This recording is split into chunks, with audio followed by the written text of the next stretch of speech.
Hello guys, welcome to PCS daily. तो हम आज आपके सामने लेकर आए हैं 1 अप्रैल का करंट अफेयर्स। तो चलिए देखते हैं।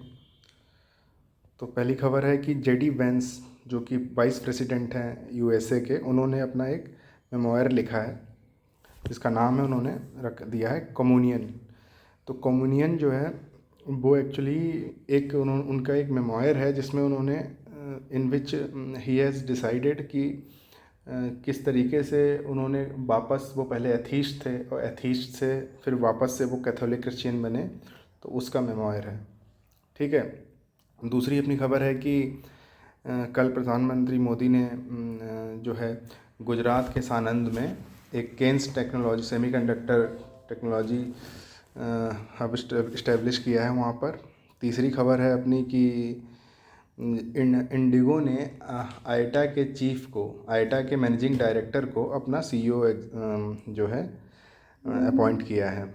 नाम क्या है उनका? उनका नाम है विली वॉल्स। ठीक है। चौथी खबर है अपनी कि डिफेंस मिनिस्ट्री जो ने साइन किया है 1950 करोड़ का डील। किसके साथ? बेल के साथ और BEL के साथ। और ये क्या प्रोवाइड करेंगे? तो ये माउंटेन राडार प्रोवाइड करेंगे। ठीक है। माउंटेन राडार क्या होते हैं? तो वो राडार जिनको हम हाई एल्टीट्यूड एरिया में ले जा सकें, जैसे कश्मीर का जो एरिया हो गया, जम्मू एंड कश्मीर का एरिया, और नॉर्थ ईस्टर्न एरिया, जहाँ नॉर्थ ईस्ट का एरिया जहाँ पे हिली टेरेन है। ठीक है। तो वहाँ ले जा सके, तो वैसा राडार, उसको माउंटेन राडार बोलते हैं। ये पूरा इंडिजीनियसली डेवलप किया गया है। ठीक है। इंडिजीनियसली डेवलप किया गया है। डिज़ाइन डेवलप्ड एंड मैन्युफैक्चर्ड, सारा कुछ इंडिया में हुआ है ये। ठीक है। तो चलिए हम क्वेश्चन आंसर कर लेते हैं इसके बेस पे। तो पहला क्वेश्चन है कि communion finding my way back to faith, ये मेमोयर है किसका? जेडी वेंस का। ठीक है। जेडी वेंस, ये पहला स्टेटमेंट हमारा हो गया। तो पहला स्टेटमेंट ठीक है, हमने अभी देखा। JD Vance is vice president of USA, तो ये भी ठीक है।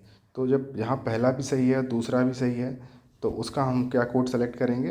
Both A and B are 1 and 2 are correct. तो 1 and 2 आर करेक्ट, तो इसका हमारा आंसर हो जाएगा A। ठीक है। फिर क्वेश्चन नंबर 2 देख लेते हैं। PM Shri Narendra Modi inaugurated Kaynes technology semiconductor plant in Sanand, Gujarat. तो ये हम देख चुके हैं कि ये ठीक है। Okay. The plant built at an estimated cost of 4400 crore in Sanand, Gujarat. तो ये जो अमाउंट है ये गलत है। यहाँ पर ये 3300 करोड़ रुपए में जो है ये प्लांट इस्टेब्लिश किया गया है। ओके। और ये, तो यहाँ पे हमारा सेकंड स्टेटमेंट गलत हो गया। तो हमने क्या कहा, इसमें हमारा आंसर क्या होगा? ओनली 1 करेक्ट, मतलब सिर्फ ये वाला करेक्ट है, तो ये हमारा आंसर हो जाएगा ओनली 1 C। ठीक है। फिर इसके बारे में और जान लेते हैं। तो यहाँ पे जब हम डिस्कशन कर रहे थे, तो इंडिया के सेमीकंडक्टर मिशन के बारे में भी जाना। सबसे इम्पोर्टेंट ये है कि ये डिजिटल इंडिया कॉरपोरेशन के अंडर आता है, जो कि किसके अंडर आता है? Ministry of electronics and information technology, MITI के अंडर। ठीक है। ये लॉन्च कब किया गया था, इंडिया सेमीकंडक्टर मिशन? तो ये 2021 में लॉन्च किया गया था। और इसका इनिशियल आउटले कितना था? तो 76,000 करोड़, 76,000 करोड़। ओके। और उसके बाद इसके मेन पिलर्स क्या है? इसके 4 मेन पिलर्स थे। ठीक है। एक सेमीकंडक्टर फैब्स स्कीम, जिसमें क्या है कि 50% physical support for setting up semiconductor complementary metal oxide semiconductor wafer fabrication unit. Okay. तो उसमें 50% जो है आपको फिजिकल सपोर्ट, फाइनेंशियल सपोर्ट मिल जाएगा। पहला ये सेमीकंडक्टर फैब स्कीम। ठीक है। दूसरा क्या है? Display fabs scheme. इसमें 50% फिजिकल सपोर्ट मिल जाएगा for setting up TFT LCD और AMOLED display fabrication facility. Okay. तीसरा क्या है अपना? तो compound semiconductor and ATMP OSAT scheme. Offers 50% capital expenditure support for compound semiconductor, silicon photonics, sensors and assembly testing, marking and packaging, ATMP।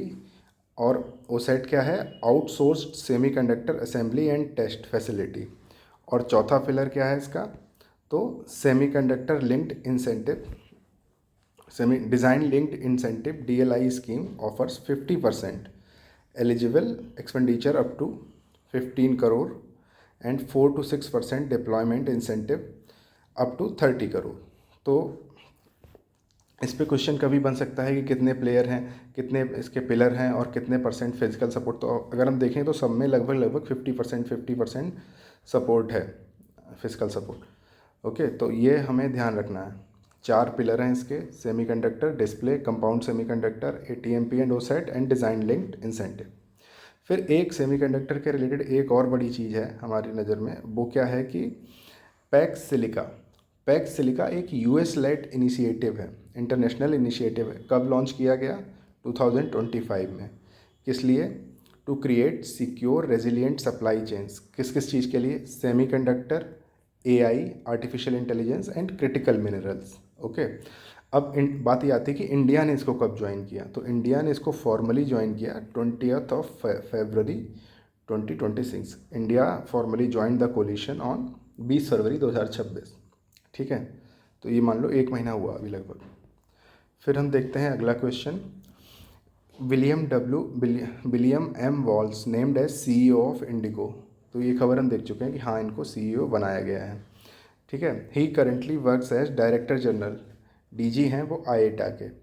तो ये भी हमें पता है कि हाँ, ये भी बात सही है। तो इसमें क्या है, जब दोनों सेंटेंस सही हैं तो बोथ 1 and 2 आर करेक्ट। तो यहाँ पे आंसर हमारा हो जाएगा A, both 1 and 2 are correct.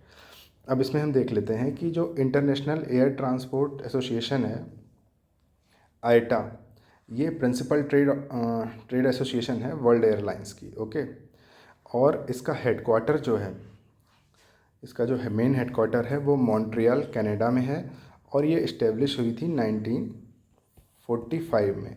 ये खबरें भी हमारे लिए ज़रूरी इसलिए हो जाती हैं क्योंकि UP PCS और बाकी PCS आजकल क्या कर रहे हैं कि जब वो स्टेटमेंट बना के दे रहे हैं तो उसमें वो उसके फाउंडेशन का ईयर पूछ लेंगे, या फिर ये पूछ लेते हैं कि when it was created for first time. अगर कोई स्कीम है तो फर्स्ट टाइम कब रिलीज़ हुई, अगर उसमें कोई अभी मॉडिफिकेशन आया तो एक स्टेटमेंट उसका करंट का होगा और एक हिस्टोरिकल वे से पूछ लेंगे। तो इसलिए हमारा ये भी इम्पॉर्टेंट है कि हो सकता है कि वो एक स्टेटमेंट तो CEO के बारे में पूछ लें और अगला ये पूछ लें कि IATA कब बनी थी। तो इसलिए हमारा ये हिस्ट्री बेस्ड भी हमें थोड़ा सा देखना रहेगा। ठीक है, फिर चौथा हम देखते हैं कि चौथा क्वेश्चन कि इंडियन मिनिस्ट्री ऑफ डिफेंस ने एक MOD ने एक 1950 करोड़ 1950 करोड़ का कॉन्ट्रैक्ट साइन किया था किससे, भारत इलेक्ट्रॉनिक्स लिमिटेड से, BEL से, to procure advance mountain radars for Indian air force. किसके लिए प्रोक्योर किए गए, ये इंडियन एयरफोर्स के लिए। तो ये चीज़ हमने देखी कि ये ठीक है। ठीक है, ये जो अब अगला स्टेटमेंट क्या है कि mountain radars has been indigenously designed and developed by electronic and radar establishment under DRDO, okay, and manufactured by VAL। तो अगर आप इसको देखो कि इसको डिज़ाइन और डेवलप किसने किया, तो डिज़ाइन और डेवलप किया इसको DRDO ने। उसके कौन से विंग ने डेवलप किया, तो इलेक्ट्रॉनिक एंड राडार एस्टेब्लिशमेंट। ठीक है, तो डिज़ाइन और डेवलप कहाँ हुआ, इंडिया में। ओके, फिर डिज़ाइन डेवलप के बाद उसको बनाया किसने, मैन्युफैक्चर किसने किया, तो भारत इलेक्ट्रॉनिक्स लिमिटेड। ये कहाँ की कंपनी है, इंडिया की। तो ये कौन सी हो गई, indigenously designed and indigenously manufactured. तो सारा का सारा इसका जो है इंडिजीनियसली ही किया गया है। ओके, तो जब दोनों ही स्टेटमेंट सही हैं तो इसका मतलब हो गया कि इसका आंसर होगा A, both 1 and 2 are correct. Okay, अब हम ये देख लेते हैं कि भारत इलेक्ट्रॉनिक्स लिमिटेड जो है, ईयर ऑफ फाउंडेशन क्या है, 1954। हेडक्वार्टर कहाँ पे है, बेंगलुरु, कर्नाटका। ओके, और इसके चीफ कौन है अभी, कौन इसको हेड कर रहे हैं, तो श्री मनोज जैन, अभी वो चेयरमैन और MD हैं इसके। फिर हम DRDO के बारे में देख लेते हैं। डेट याद रखने की आपको ज़रूरत नहीं है, ठीक है, डेट याद मत रखिए, बस आप एक काम करिए, ईयर याद रखिए। ओके, तो ईयर ऑफ फाउंडेशन 1958। तो ऐसे आप याद रखो कि बेल पहले बन गया था 1954, फिर जब इसमें 4 साल और ऐड करे हमने तो फिर हमने DRDO बनाया 1958 में, ठीक है। हेडक्वार्टर कहाँ है? DRDO भवन, नई दिल्ली, ठीक है। और हेड कौन कर रहा है? Doctor B Kamat, chairman DRDO and secretary defence department of defence R&D, ठीक है। और वो कब तक है? उनका टेन्योर है 31 मई 2026 तक। उसके बाद कौन बनेगा ये उस समय जो करंट अफेयर अपना आएगा उसमें हम बताएंगे। ओके, अब हम देख लेते हैं कल का रिवीजन मॉड्यूल, ठीक है। तो कल हमने देखा था कि आर्टेमिस 2 जो है वो एक 10 डेज क्रूड मिशन है नासा का, ठीक है। 1 अप्रैल से इसको जाना था, तो ये आज लॉन्च होगा, ठीक है। और इसने ओरियन स्पेसक्राफ्ट का यूज़ किया था कैनेडी स्पेस सेंटर फ्लोरिडा से, तो दोनों ही ये ठीक थे, ठीक है। तो इसका आंसर हमारा ए था कल। फिर हमने देखा था कि ये वहाँ रुकेगा नहीं, चक्कर काट के ऐसे जाएगा, यूँ ऐसे जाएगा और ऐसे घूम के लौट आएगा, ठीक है, लैंडिंग नहीं करेगा, ठीक है। उसके बाद हमने देखा था कि यहाँ पे जो टर्म्स थे पेडिग्री, एपोगी, इनका क्या मीनिंग था। उसके बाद हमने क्रू मेंबर देखे थे। क्रू मेंबर कौन कौन से थे? तो रीड, वाइसमैन, ठीक है, ये नासा के हैं, अमेरिकन, ठीक है। फिर ये बात आती है विक्टर ग्लोबर, ठीक है। ये ये विक्टर ग्लोबर जो हैं ये इम्पोर्टेंट क्यों हैं? क्योंकि ये फर्स्ट पर्सन ऑफ कलर है, फर्स्ट पर्सन ऑफ कलर। इनका एक स्टेटमेंट आया है, कल मैं पढ़ रहा था कि उसमें उन्होंने बोला है कि नाउ पीपल विल सी, लोग देखेंगे कि किस तरीके से हमारा जो पर्सन ऑफ कलर हैं वो किस तरीके से पढ़ के और आगे डेवलप कर रहे हैं, ठीक है। तो वो ये चीज़ उन लोगों को इंस्पायर करेगी, ठीक है। फिर क्रिस्टीना कोच, ये फर्स्ट वीमेन है, तो सेम चीज़ इसके लिए भी था कि लड़कियां देखेंगी कि कैसे एक लड़की जा रही है मून मिशन पे, तो वो उनको इंस्पायर करेगी। फिर जेरेमी हैंसन, ये इनके लिए, इनके बारे में अलग क्या है कि जेरेमी हैंसन जो हैं वो कनाडा के हैं, ठीक है। ये हम कल देख चुके हैं, इसलिए इस पर ज़्यादा टाइम हम नहीं लगाते हैं। ओके, कैनेडियन स्पेस एजेंसी के एस्ट्रोनॉट हैं वो। तो Reid Wiseman, Victor Glover, Christina Koch और जेरेमी हैंसन, ये चारों नाम जो हैं ये आपको मस्ट से मस्ट याद रखने हैं, क्योंकि ये बहुत इम्पोर्टेंट क्वेश्चन बन सकता है, ठीक है। स्पेशली ये दोनों, ये और ये, पर बाकी सारों ये आपको याद रखने हैं, ठीक है।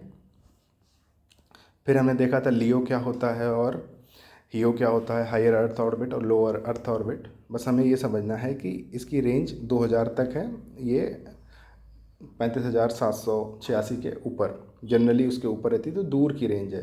तो कोई चीज़, ये हमारी अर्थ है, अगर पास में होगी तो ज़्यादा सैटेलाइट लगेंगे, दूर से कवर करोगे तो 1-2 में ही काम हो जाएगा। तो इसी कॉन्सेप्ट पे ये काम करता है, ठीक है। फिर हमने देखा था एपोगी और पेरिग्री, तो ये इम्पॉर्टेंट कॉन्सेप्ट है भाई। ये कॉन्सेप्ट जो है ये बार बार अलग अलग डिफरेंट एग्ज़ाम्स में पूछा गया है, ठीक है।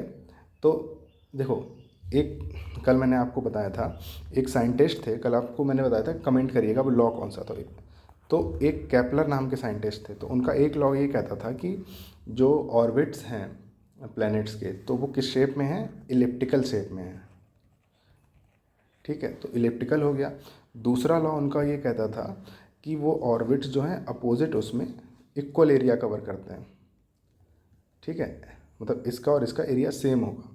तो अगर इसका इसका एरिया सेम होगा तो इसमें क्या होगा कि यहाँ पे स्पीड, सेम एरिया कवर करने के लिए यहाँ पे इसको स्पीड ज़्यादा रखनी पड़ेगी और यहाँ पे स्पीड जो है कम होगी। अच्छा, ये अपोगी है या ये अपोजी है? तो अगर हमें ऐसे याद रखना है तो अपोगी अगर हमें याद रखना है तो अपोगी जगह आप पेरिग्री याद रखो।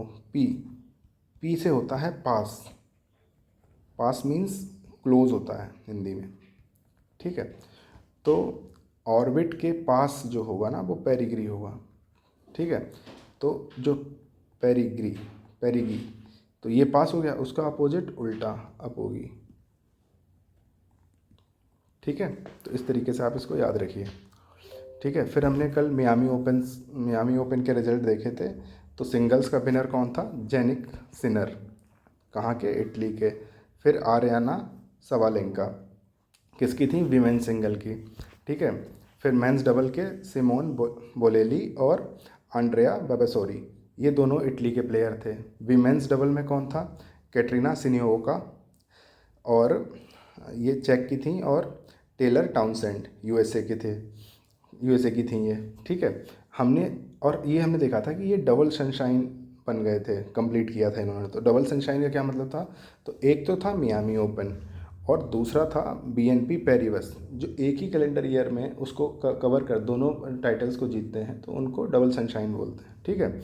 अब जो अपना मियामी ओपन था उसके विनर जेनिक सिनर थे, ठीक है। मेंस के, वीमेन के कौन थी? आर्या सवालेंका, ठीक है। और वीमेंस डबल्स में टी टाउनसेंड और के सिनियाकोआ, ठीक है। ये दोनों प्लेयर, तो मतलब उसके डबल्स और उसके अवार्ड्स, उसके विनर्स और इसके विनर्स पैरिबस के, बीएनपी पैरिबस के लगभग सेम थे। चेंज कहाँ आया था? यहाँ पे मेंस डबल में जी एंड्रोजी और एम ग्विनार्ड, ये अर्जेंटीना के प्लेयर हैं, ये फ्रेंच के प्लेयर हैं, तो ये इस तरीके से जीते थे, ठीक है। तो आज के लिए हमारा करंट अफेयर का ये मॉड्यूल यहाँ पे ख़त्म होता है। कल सुबह आपसे मिलते हैं तो अप्रैल के करंट अफेयर लेके। Thank you, have a nice day.